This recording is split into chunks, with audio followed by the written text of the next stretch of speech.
कहते तू हिंदू बन, अरे भगवत गीता कहते तू हिंदू बन, बाइबल कहता है तू क्रिश्चियन बन, अरे बाइबल कहता है तू क्रिश्चियन बन, कुरान शरीफ कहता है तू मुसलमान बन, अरे कुरान शरीफ कहता है तू मुसलमान बन।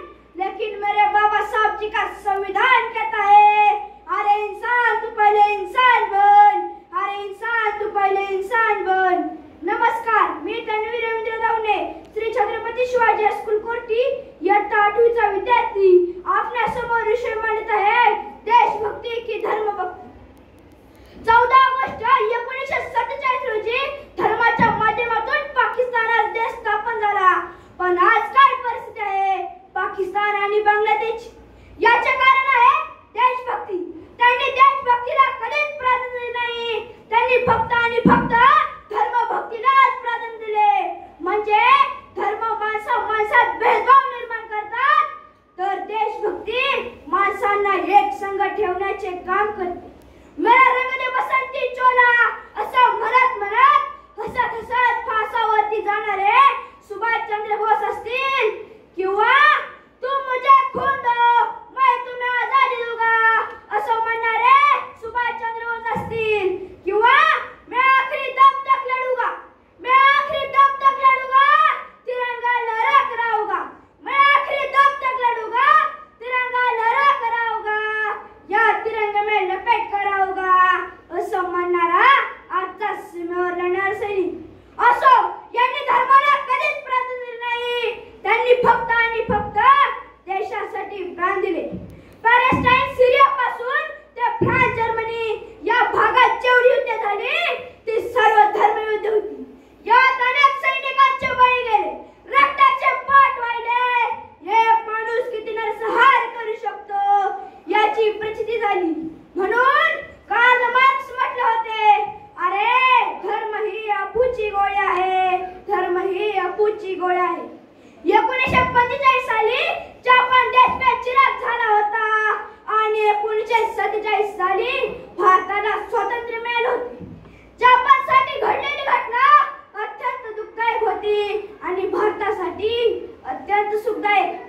पण आज काय परिस्थिती आहे, जपान भारताच्या 100 वर्ष पुढे आहे, कारण जपान देशाने धर्माला कधीच महत्त्व दिले नाही। त्यांनी फक्त आणि फक्त आपल्या देशाला व राष्ट्राला विकसित करण्याचे काम केले।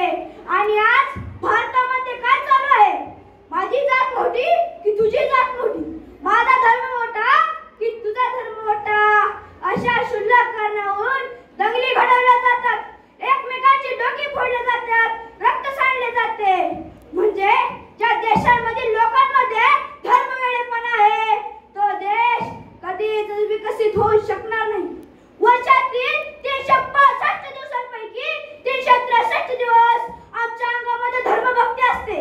26 जानेवारी आणि 15 ऑगस्ट या दोनच दिवशी आमच्या अंगामध्ये देशभक्ती निर्माण होते।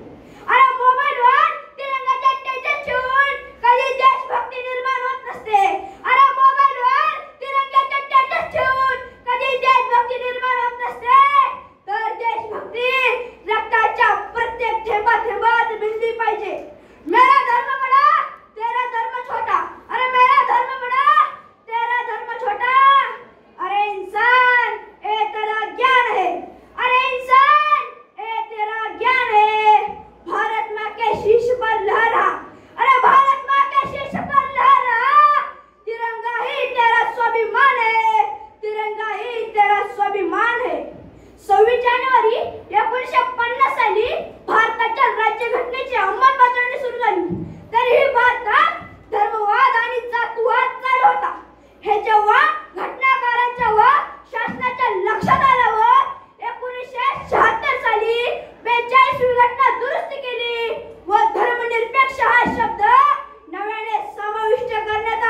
अस्तित्वाची, पण आज आम्हाला नाही जाणीव त्यांच्या अस्तित्वाची.